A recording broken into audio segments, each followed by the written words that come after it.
आपका test start होता है रीड अलाउड से। मैं आपको कंपैरिजन में बताऊंगा क्योंकि आपने लास्ट टाइम पढ़ा हुआ है या आपको पता है कि लास्ट टाइम हमने क्या किया था। अब देखें, सबसे पहला जो डिफरेंस है वो है इसका मार्क्स का। पहले मिलते थे आपको 60 मार्क्स, अब मिलेंगे आपको तकरीबन 17 से 19 मार्क्स मैक्सिमम। और ये मार्क्स जस्ट स्पीकिंग के पोर्शन तक रहेंगे। पहले ऐसा होता था कि ये मार्क्स दो जगह जाते थे, स्पीकिंग में और रीडिंग में। अब ये मार्क्स जस्ट स्पीकिंग के पोर्शन तक रहेंगे। पहले की निस्बत आसानी है हमारे लिए इस तरह से कि पहले ऐसा होता था हमको ना बहुत ही ज़्यादा ये प्रिपेयर करने पड़ते थे, जिसकी रीडिंग नहीं अच्छी, जिसको थोड़ा कोऑर्डिनेशन में मसला आता है। कभी कभी हम पढ़ रहे होते हैं, आंखें आगे चली जाती हैं, हम पढ़ पीछे रहे होते हैं, कोऑर्डिनेशन कहते हैं हमें से। जिसको कोऑर्डिनेशन में मसला आ रहा है वो तो गया, क्यों, उससे पढ़ा ही नहीं जाएगा। अब इसमें यह है कि चलो 50-50 भी हो जाए फिर भी मार्क्स आपको मिल जाएंगे। बाकी मार्क्स हम बाकी चीज़ों से निकाल सकते हैं क्योंकि उनमें रीडिंग वाला पोर्शन नहीं है। सही है। इसमें होता क्या है,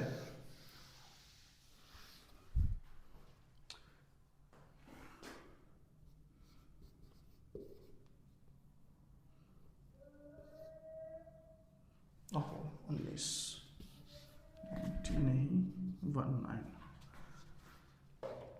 ओके, अब मार्क्स के अलावा इसमें होता क्या है, आपको एक पैराग्राफ आता है, आपने उसको पहले तो करना है रिवाइज, फिर उसको स्पीक करना है। पहले हमारे पास इसके भी मार्क्स थे, अब इसके मार्क्स उन्होंने काट दिए रीड करने के। बेसिकली पैराग्राफ आपको 40 से 110 वर्ड्स तक का आ सकता है, 40 to 110 वर्ड्स। अब देखें, मतलब एक छोटा पैराग्राफ भी आ सकता है और थोड़ा बड़ा पैराग्राफ भी आ सकता है। दोनों में से आसान क्या होगा, छोटा पैराग्राफ बोलना या बड़ा पैराग्राफ बोलना? बड़े जो वर्ड्स हैं वो आसान होगा तो वो ज़्यादा अच्छा होगा, चाहे वो बड़ा हो या छोटा हो। यस।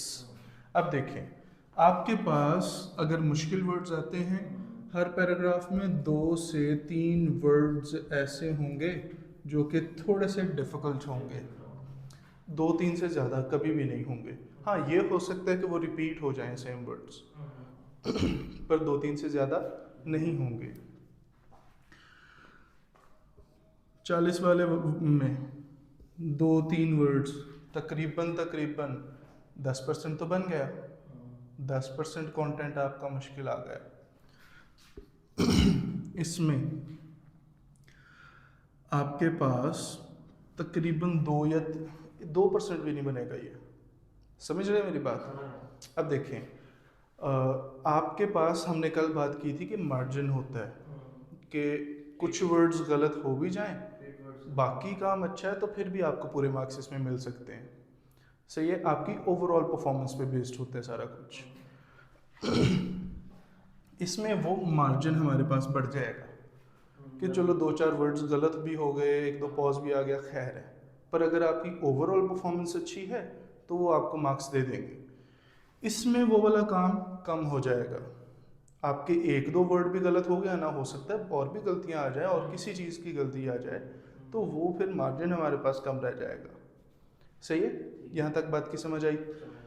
अब देखें, एक और डिफरेंस आता है इसमें।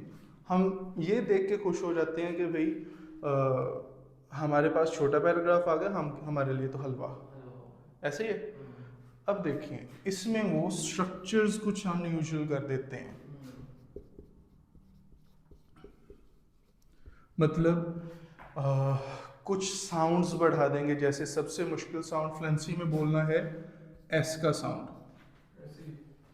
अगर आपको एस वाले साउंड्स बार बार आ गए, आपसे फ्लुएंसी में बोले नहीं जाएंगे। क्यों? ये ब्रेथ लेता है वाला साउंड। बाकी हो सकता है आप इतनी ही ब्रेथ में 2-3 वर्ड्स और बोल देते, ऐसा होता है। अब ये देखो, मैं एक रैंडम सेंटेंस लिखता हूँ।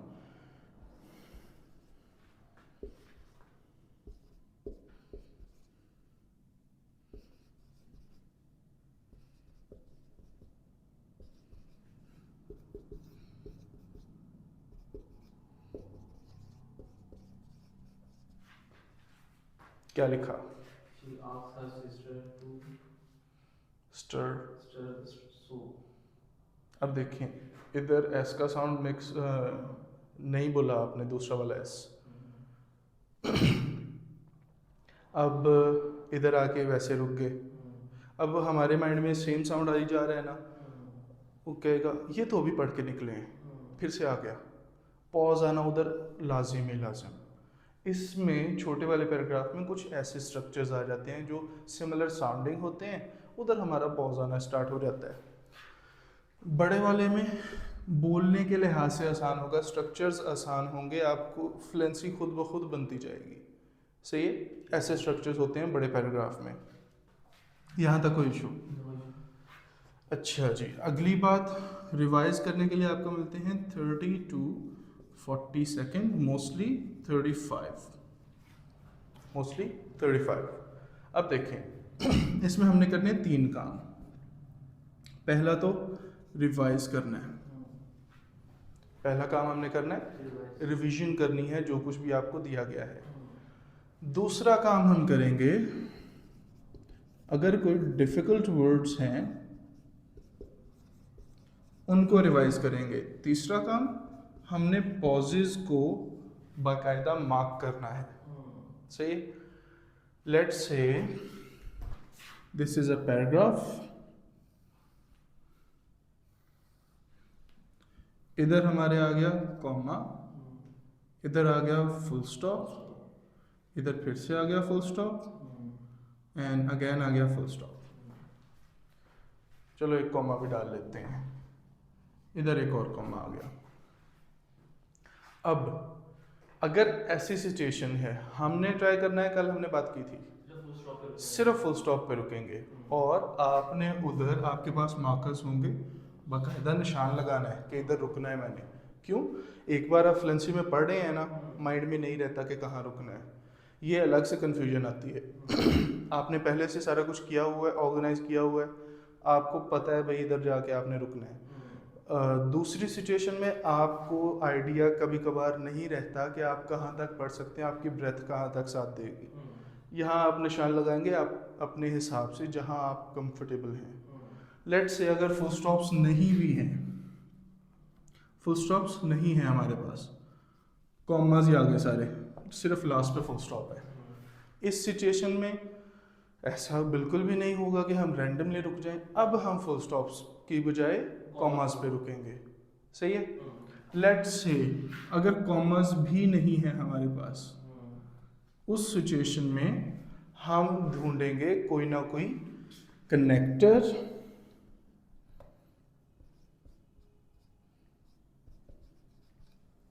जैसे कि and, but, yet, however,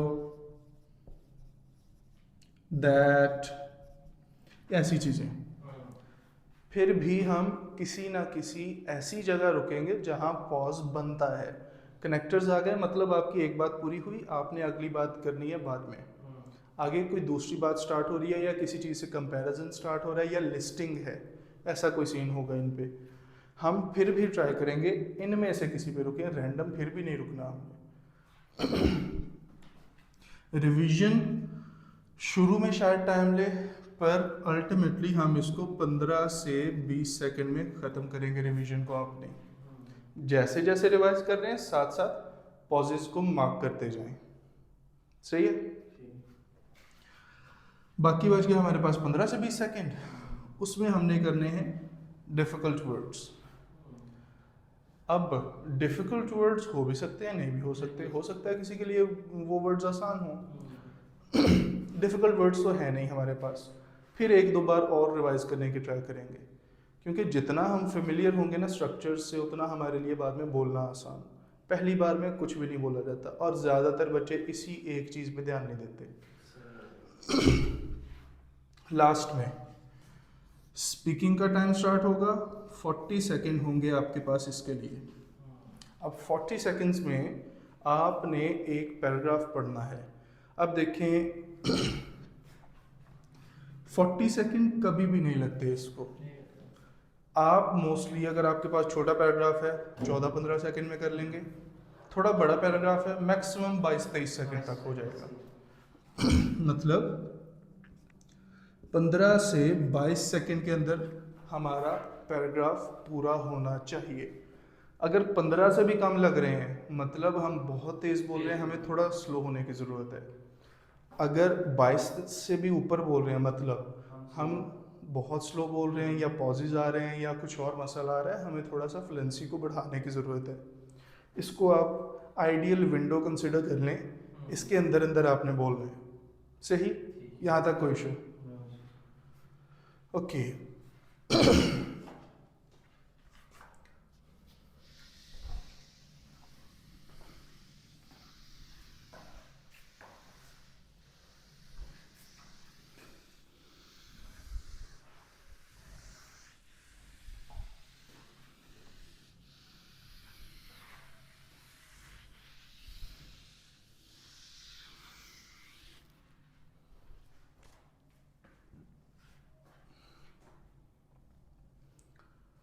okay okay, अब अगली बात, हम स्पीकिंग की बात कर रहे थे, ऐसे ही है।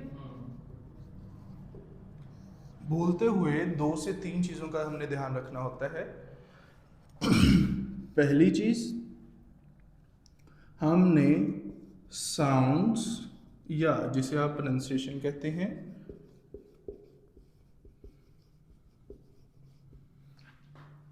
उसका ध्यान रखना है। कई बार ऐसा होता है कि कुछ साउंड्स की हमें प्रोनाउंसिएशन आ ही नहीं रही, आप उनके पार्ट्स करके देख लें, पर ये मैं कभी भी सजेस्ट नहीं करूँगा कि आप उस वर्ड को छोड़ दें। इंटरनेट पे बहुत कुछ पड़ा हुआ है, वो कहते हैं आप उस वर्ड को छोड़ दें, 2-3 वर्ड छोड़ दें, इससे कुछ भी नहीं होता। आपके उस वर्ड के सीधे सीधे मार्क्स गए। जो पीटीई वाले कहते हैं कि अगर आप स्किप करते हैं तो आपके उस वर्ड के सीधे सीधे मार्क्स चले जाएंगे, वो काउंट ही नहीं होगा। हो सकता है बोलने से हम कोई एवरेज प्रोनाउंसिएशन में आ जाए, बोलेंगे कुछ ना कुछ तो हो जाएगा। गलत होगा तो सीधे सीधे पहले भी तो मार्क्स जा रहे थे, चले जाएंगे। सही होगा, हो सकता है मार्क्स बढ़ जाएं। जैसे कुछ वर्ड्स होते हैं,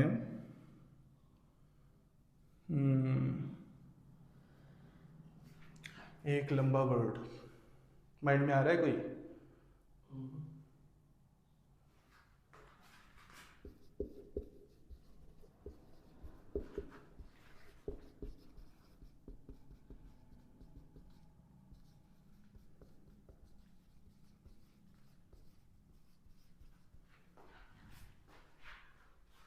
this is a single word,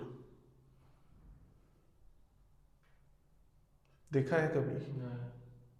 अब देखें, देखने से लग रहा है पता नहीं क्या चीज़, पार्ट्स में करके पढ़ें। Supercalifragilisticexpialidocious, supercalifragilisticexpialidocious. आसान हो गया। हाँ, मुश्किल कहाँ आएगी? इसमें, क्योंकि ये श का साउंड देता है, SH वाला,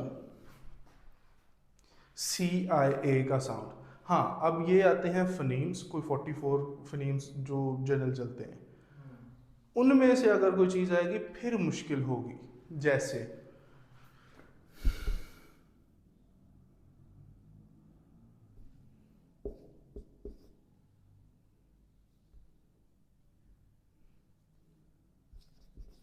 क्या बना? नहीं, JUAN, यस। अब ये है हुआन, ये आते हैं नेम्स। पहला मसला आया बड़े वर्ड्स वाला जो देखने में बड़े लग रहे हैं, दूसरा मसला आया नेम्स का। नेम्स हर लैंग्वेज में जाएंगे ना कुछ और मतलब निकलता जाएगा। जैसे हम इधर लिखते हैं, उधर बाहर लिखा जाता है ज़्यादातर, यस साउंड भी ऑब्वियसली चेंज होगा, ओसामा। हम कहते हैं, वो कहेंगे क्या, आमद। क्यों? जैसे जैसे लैंग्वेज चेंज हुई उस हिसाब से उन्होंने तो अपने लैंग्वेज के हिसाब से पढ़ना है इसे, तो नेम्स थोड़ा बहुत चेंज होते रहते हैं। नेम्स आपको ज़्यादातर नहीं आएंगे, खासकर ऐसे नहीं आएंगे जो कि आपको इस तरह से ट्रिक करेंगे। मेरे ख्याल में तो नहीं आएगा, कोई 95% चांस है नहीं आएगा, पर 5% ये भी है कि आ भी सकता है। तो इसलिए थोड़ा सा ध्यान से पढ़ना है नेम्स को। अच्छा जी, अगली बात नंबर्स। नंबर्स कैसे?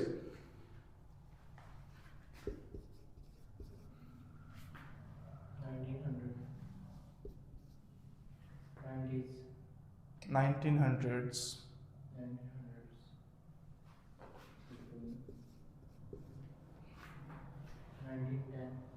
यस ऐसे ही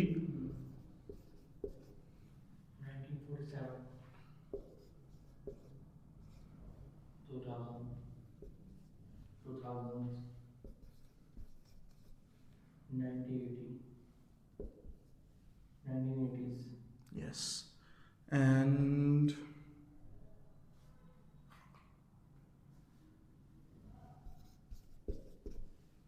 2001, 2010, ये अब आया 2010, जैसे इधर 1947, 2010 सही। 1900s अपोस्ट्रोफी एस निकल जाएगा, 1900 सीधा सीधा। 1910, 1947, 2000s एस अपोस्ट्रोफी एस नहीं होगा, 2000 सीधा सीधा। 1980 अगर उसके बगैर है अपोस्ट्रोफी एस आ जाएगा, 1980s। 2001, 2010 इधर से आगे 20 के साथ, सही। हाँ जी, अब ऐसे ही 1901, 1901। अब देखें, हमने दो चीज़ों का ध्यान रखना है, एक सही पढ़ें, दूसरा अपने फ्लो का भी ध्यान रखना है, इसमें फ्लो टूटेगा। अब कुछ बच्चे इसमें ऐसा करते हैं 1901, पर वो सही जाएगा। हाँ जी, क्यों? फ्लो नहीं टूट रहा आपका। ऐसे भी लोग पढ़ते हैं, ये भी तरीका है, पर यूज़ बहुत कम किया जाता है। हाँ, सजेस्ट वो यही करेगा कि आप इसको सही तरह से पढ़ें, जैसे ज़्यादातर लोग पढ़ते हैं, पर वो तरीका गलत नहीं है। आप अपनी फ्लुएंसी को बरकरार रखने के लिए वो यूज़ कर सकते हैं। अगर आपको लग रहा है कि आपके सेंटेंस में इस जगह पे आके आपको रुकना पड़ रहा है, आपको रिवाइज करते करते पता चल ही जाएगा, तो आप इधर फिर उस तरह से पढ़ लेंगे नंबर्स को। अब आते हैं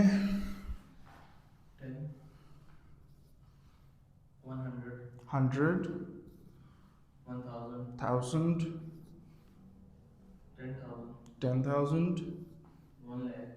अब ये इधर मुश्किल आएगी, 3 पूरे हो गए। हमारे वाले में जो हम इंडिया पाकिस्तान में बोलते हैं ये लैख होगा, उधर जाके 100,000 उनके होता है 3 का फ़र्क। हमारे इधर ऐसे जाता है, पहला कॉमा 3 के बाद, अगले सारे 2-2 के बाद, उनके 3-3 का हिसाब होता है। 100,000, इस इधर 0 आ गया, अब इधर 1 आया, फिर से अब इधर ख़त्म हो गया 3 वाला हिसाब, अगली चीज़ शुरू, मिलियन। यस,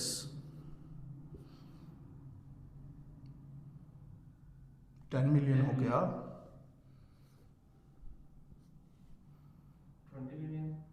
20 कैसे?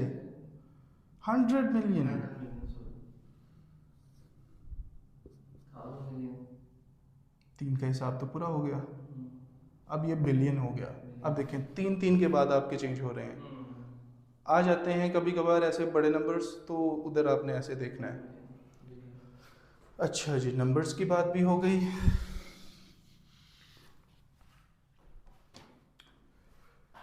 अगली बात, लास्ट टाइम भी हमने बात की थी, जो साउंड्स हैं वो कहते हैं मिलते जुलते हो जाए खैर है। बस ये नहीं कि बहुत ज़्यादा गलत है। फॉर एग्ज़ाम्पल,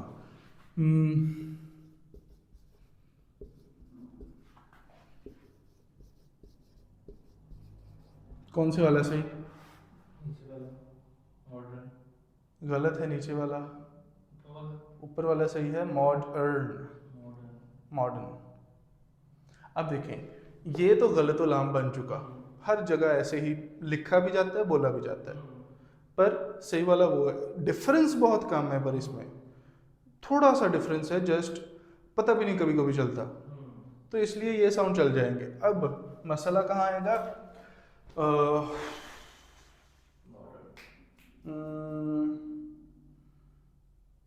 हाँ, जैसे ये वर्ड था,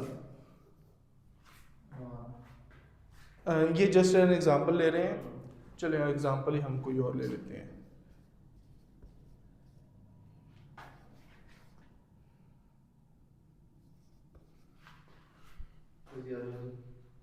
फिजियोलॉजी,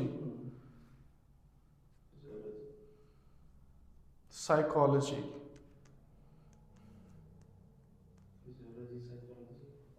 साइकोलॉजी है ये। अब देखें किसके जहन में आया कि पी वाला एस से स्टार्ट होगा? यस, ज़्यादातर बच्चे जिनके माइंड में ये बात है ही नहीं, वो तो इसको साइकोलॉजी पढ़ेंगे, ऐसे ही है ना? अब ये बहुत ज़्यादा डिफरेंस आ गया स्टार्ट पे। आधे से ज़्यादा आपका वर्ड सही हो ना, कुछ चांसेस होते हैं कि आपका वर्ड सही निकल जाएगा। जब स्टार्ट पे मसला आ गया तब ये वर्ड सीधा सीधा गलत है।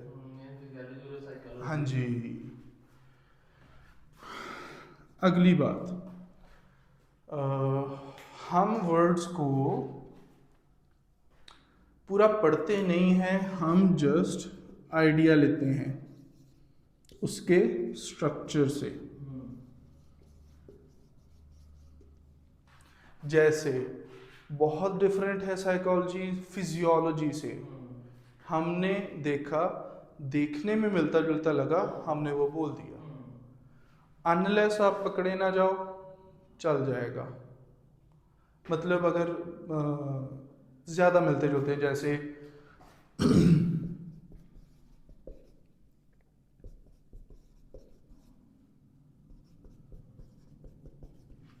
ऑलमोस्ट सेम साउंड सबका, एयर एयर एयर, एच का साउंड बहुत कम आता है, तीनों में चल जाएगा साउंड, सही है, इसमें तो कोई मसला ही नहीं आएगा। हाँ, ये अब डिपेंड करेगा आपकी बाकी परफॉर्मेंस पे, निकल भी सकता है नहीं भी निकल सकता। ट्राई करना है, अभी तो हम प्रैक्टिस करेंगे ना, इसलिए हमने ट्राई करना है कि हम जिस तरह से कोई वर्ड है उसी तरह बोलने की भी ट्राई करें। क्लियर? यहाँ तक कोई इशू? सिर्फ ये मसाइल आते हैं जो हमने ध्यान रखने हैं पढ़ते हुए, रिवीजन करते हुए। अब अगले मसाइल की बात करते हैं और उनका हल देखते हैं। ये रिवाइज करते आपने ठीक करने होंगे। कुछ स्पीकिंग में बोलते हुए मसाइल आएंगे, जैसे रेपिटेशन। कैसे? हम जब भी कोई चीज़ बोल रहे हैं ना, बोलते बोलते ऐसा होता है कि ओह, जैसे साइकोलॉजी फिजियोलॉजी, ये तो साइकोलॉजी है, हम रुकेंगे, रिपीट करेंगे, फिर आगे जाएंगे नहीं। हमने ट्राई करना है एक बार जो स्टार्ट कर दिया उस वर्ड को पूरा करो। अगली बात, ऐसा भी नहीं है कि पूरा करके दोबारा रिपीट करना है, नहीं, आप आगे जाएंगे सीधा सीधा, पीछे कभी भी नहीं आना आपने। क्यों? आपकी 3 से 4 गलतियां एक ही जगह पे हो गई, आपका तो मार्जिन सारा एक ही जगह निकल गया। समझ रहे हैं मेरी बात?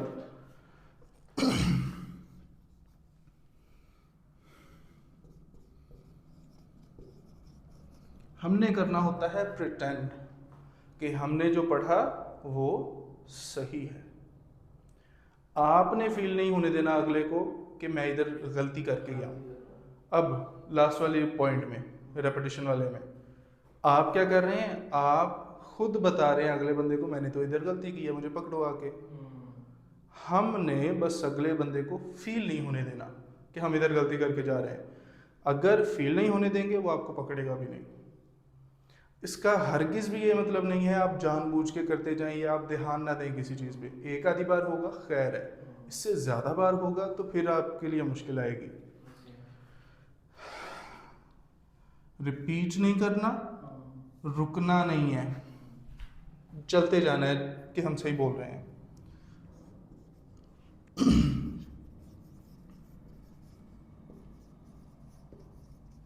रैंडम पॉजेज नहीं आने चाहिए।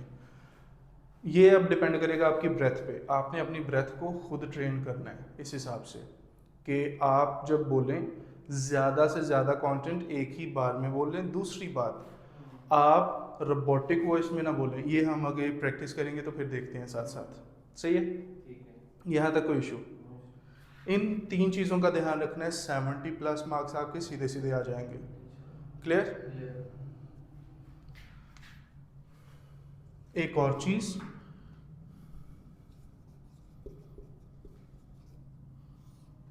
क्लैरिटी।